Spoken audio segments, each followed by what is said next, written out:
president of Blue Line Futures, joining us this afternoon. Bill, thanks for sharing part of yours with us. Welcome. Boeing gap lower today. I heard the move is tied to some Dreamliner production problems. Yeah, it's another setback.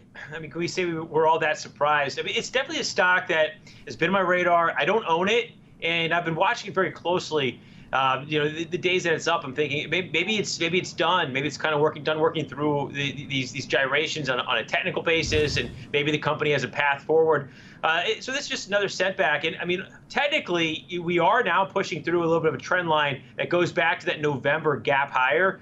You still don't have the 200-day moving average until 220, and then you got a trend line from the March lows of last year right around 200. So there is some room to go if we really close weak. Next day or two. I think last week we did break below that trend line briefly, kind of came back above it. So today's close gets you below there and likely opens the door for a continued weakness, especially if you see some broader weakness in the market. Okay, let's real quick, I just want to point out, if you take a look at that move up off of the March lows here that we saw last year, again, down around that 89 level, a pretty significant trend up as mentioned, Bill, now kind of working our way towards the lower extreme of that, but a series of higher highs. I actually noticed if we just take a step back and look at the weekly time frame, you can kind of see that as well. It sort of shows a little bit of a different look at that, and a bit of a puddle jumper, I guess you could call it, to the upside here, but still some key resistance up around this 280 level. We'll watch for that, and then the bottom of that lower extreme of the range we were trading in prior to some of the selling we saw into those April lows you mentioned, down around 89. We've got some resistance up around 317. We'll keep an eye on that. How about United Airlines, UAL? I heard they're adding flights to warm winter destinations, and then ultimately I think a lot of focus on the news that they're going to be going electric. They announced plans to use e-planes for short trips, 250 miles. The plane, I think it's the ES-19, and by 2026, expected to have these flights in service and as a big part of their availability. Talk to us, because they got downgraded from Argus. I saw a couple analyst comments related to this one. Argus has them now from buy to hold. Yeah, the airlines in general, it's been a tough past couple of months, and I own some. I own Southwest, which actually did take out that pandemic drop. I owned Spirit Airlines as well. And that Spirit's actually coming into really good support. I mentioned the trend lines that has a little bit of ways in Boeing from the March lows. But if you look at United, it actually has broken below that trend line. So, you have this big enthusiasm. We're having the reopening. Everybody's going to get vaccinated, and things are going to go back to normal. And that just solely really hasn't happened so much. I think last week we saw the big gasoline demand and the weekly inventory numbers for the energy complex, and that does give you a little bit of hope that people are getting out there. But the business travel, when you talk about United Airlines and Delta Airlines, and that's going to hurt them for a bit. And then you got the Delta variant that really was in Europe first, and now it's starting to emerge here in the U.S. So it just really waters down that reopening narrative, and you can see it in the charts, you can see it in the price, you can see it in the interest of the stock. Okay, you can also see it here as I've got Boeing on the left, I've got UAL on the right. Boeing, as mentioned here, testing a key area right now, you mentioned, but let's just kind of zoom in, because you also pointed out how we've kind of broken through this trend line on UAL. United, as you can see, it's rolled over, and now this dip below 50, certainly a bit of cause, or certainly a flag flying, cause for concern here for the longs. Let's talk about, again, if we see below 48, that would raise more flags, but heads up here for those that are watching, because it's not just Argus in terms of the downgrade. I saw Evercore to inline from outperform. They've got a price target down to 55 from 66, but there were others, as mentioned. Bill, let's move on. Let's talk a little bit about Delta, because all of this ties into, well, as we get ready for their earnings. Let's preview what we're expecting. It looks like EPS to come in at $1.37 a share, revenue of $6.39 billion, tying back to the conversation in terms of airlines, in terms of Boeing, and some of the, as you mentioned, woes that they've been faced with. What should we be looking for here in terms of DAL?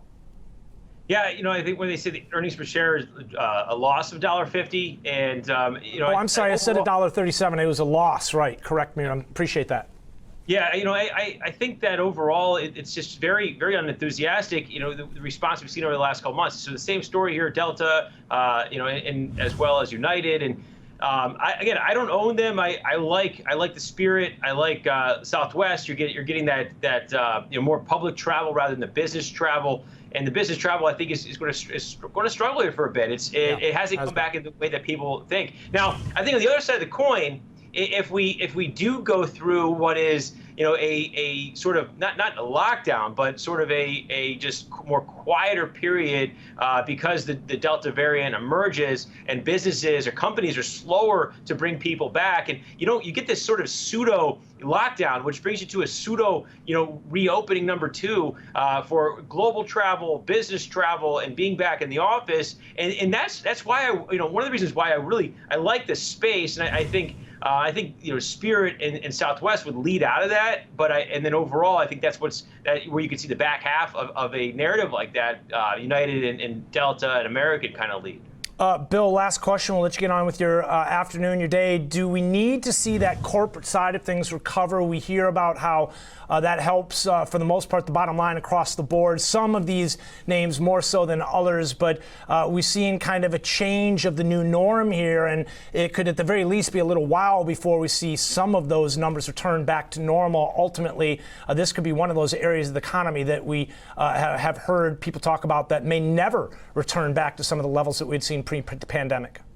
Yeah. I mean, it definitely is. I mean, we didn't talk about CPI, but one of the factors in CPI is you've seen airfares go higher, and that May number, it was a big impact on it. Not so much the June number, I don't think, but the price of airfares are coming back because it was expected. The business travel is expected, and that's why these stocks are underperforming, because the business travel never really came back. But I mean, there are parts of the economy that are showing the demand. Obviously, you get the used cars and trucks are a big factor in that CPI number. But yeah, it's been a lackluster part of the economy of late, and I'm concerned. But again, I don't own United, I don't own Delta, I don't own Boeing.